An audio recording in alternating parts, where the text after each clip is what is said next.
दूसरा कलमा आपके सामने पेश किया जा रहा था पास्टर ठाकुर साहब। टाइम हमारे पास बहुत शॉर्ट है, जिसकी वजह से हम इबादत को बहुत ही मुख्तसर करेंगे।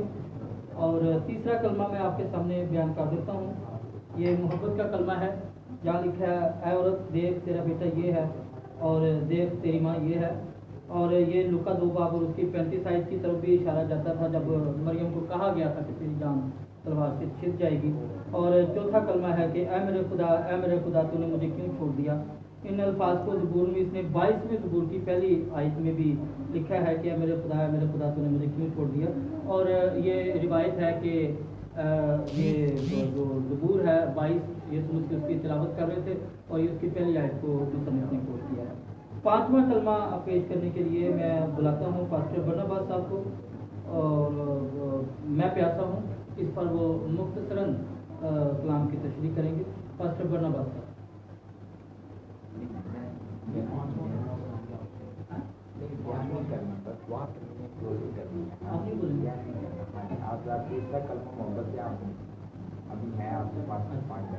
ठीक है, छठा कलमा था हमारे पास तमाम हुआ।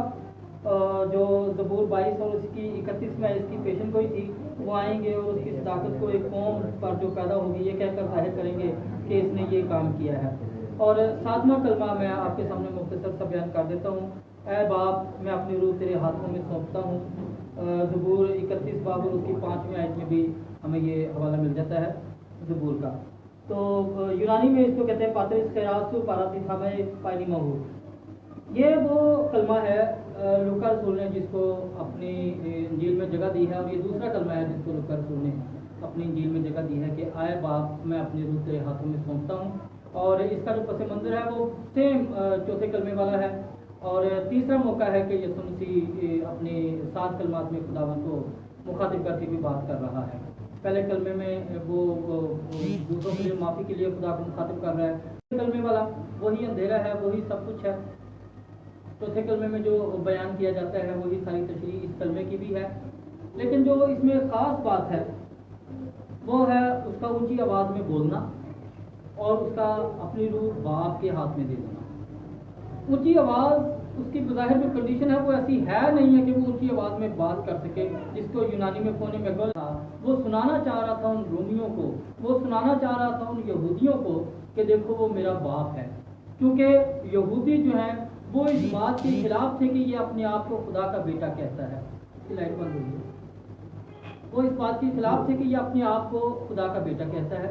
और रोमियों को भी वो बताना चाहता था कि तुम्हारे जो रूल्स हैं, तुम्हारे जो कानून है पोतेरिया पोतेसोस, तो इंग्लिश में जिसको कहते हैं पेरेंटल प्रोटेक्शन ऑर्डर, उसके हकूक को भी वो रोमियों को भी बताना चाह रहा है कि वो तुम्हारे कानून के मुताबिक भी उसको बाप कहने का। क्योंकि रोमियों की जो कानून थे पोतेरिया पोतेसोस, जिसमें वालिद की जो हुकूमत थी वो पूरे ख़ानदान पर थी। वालिद जो है वो पूरे ख़ानदान पर हुकूमत करता था। वालिद की इजाज़त के बगैर बेटा शादी नहीं कर सकता था। वालिद की इजाज़त के बिना कोई काम को चॉइस नहीं कर सकता था कि मैं कौन सा काम करूं। वालिद की चॉइस के बगैर वो अपने बच्चों का नाम भी नहीं रख सकता था। तो ये थे रोमियों के पोतेरिया पोतेसोस की जो किताब थी, पेरेंटल प्रोटेक्शन ऑर्डर की जो किताब थी, उसके मुताबिक भी यीशु ने रोमियों को भी ये पैगाम दिया कि मैं उसको बाप कहने का राइट रखता हूँ। फिर उसने बाप के हाथों में अपनी रूह को सौंप दिया, खुदा के हाथ में ही उसने खुदा के हाथ में अपनी रूह को सौंपा। क्योंकि एक रिवायत थी कि हमारी रूह जो है मरने के बाद प्रोटेक्ट नहीं होती।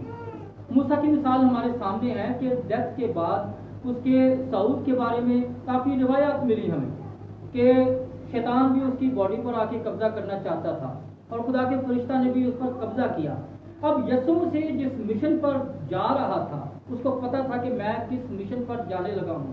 अब इसके बाद मेरे साथ जो कंडीशन होगी, मैंने बड़ा एक प्रोजेक्ट है जिसको पूरा करना है जाके, तो मेरी रूह ऐसे इंसान, ऐसे हस्ती के इख्तियार में होनी चाहिए जो बिल्कुल मेरी रूह को महफूज रखे और मेरी रूह बिल्कुल महफूज रहे। क्योंकि मेरा जो प्रोजेक्ट है आगे जाने का, वहाँ पे भी मेरा मुकाबला है, वहाँ पे भी मैंने फतह की शादियाने भी जाके बजाने हैं, तो मुझे फेस करना पड़ सकता है कुछ भी। तो वो अपनी रूह को बाप के हवाले कर रहा है। और तीसरी बात कि उसने बाप के हवाले किन वजूहात की बिना पर उसको किया। उसमें पहली बात ये, क्योंकि खुदा के हाथ महफूज हाथ हैं, खुदा का हाथ हमें जुम्बश नहीं देता है, हम डगमगाते नहीं है खुदा के हाथ में। फिर खुदावंत का हाथ हमारे लिए काफ़ी है, जो फजल वाला हाथ है, जिस तरह से हम कहते हैं कि तेरा फजल मेरे लिए काफ़ी है, खुदावंत का हाथ हमारे लिए काफ़ी है। इसलिए यीशु मसीह ने उसके हाथ में अपनी रूह को जाने दिया। फिर खुदा के हाथ में तमाम इख्तियार मौजूद है, क्योंकि यीशु मसीह के पास भी कुल इख्तियार है, तो वो अपने जैसे के हाथ में ही अपनी रूह को देना मांगता था, और उसने खुदा के हाथ में अपनी रूह को दिया, क्योंकि खुदा के पास कुल इख्तियार है, इसलिए उसने सब कुछ खुदावंत के हाथ में दिया। इसलिए हम भी आज अपने आप से सवाल करें कि क्या हमने अपनी जिंदगियों को खुदा के हाथ में दिया है, या आज भी हम अपनी जिंदगियां पीरों फकीरों के आगे बिछा रहे हैं, या आज भी हम शैतान के आगे हार मानकर उसकी बदरू गिरफ्ता तासीरों के जेर कंट्रोल हैं। आज आप शैतान से कह सकते हैं कि ऐ इब्लीस तू मेरा कुछ नहीं बिगाड़ सकता, क्योंकि मेरी रूह खुदा के हाथ में है, और जो चीज़ खुदा के इख्तियार में, खुदा के कंट्रोल में आ जाती है, उस पर किसी का इख्तियार नहीं रहता। हम अक्सर खुदा के हाथों से मुराद अपने इंसानी हाथों की तरह ले लेते हैं, लेकिन खुदा के हाथ से मुराद खुदा का इख्तियार है। उसने खुदा के इख्तियार के ताबे अपने आप को कर। तो ये हमारे साथ कलमात थे जो आज हमने आपके साथ शेयर किए। खुदा हम सबको इन कलमात की वसीला से बरकत दे।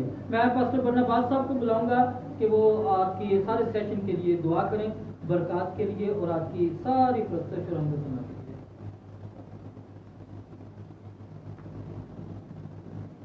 आए हम सब अपनी आंखें बंद करेंगे, सर कुछ गाएंगे। जिंदा आसमानी बाप तेरा शुक्रिया अदा करते हैं, तेरे नाम की तारीफ करते हैं खुदा यीशु नासरी।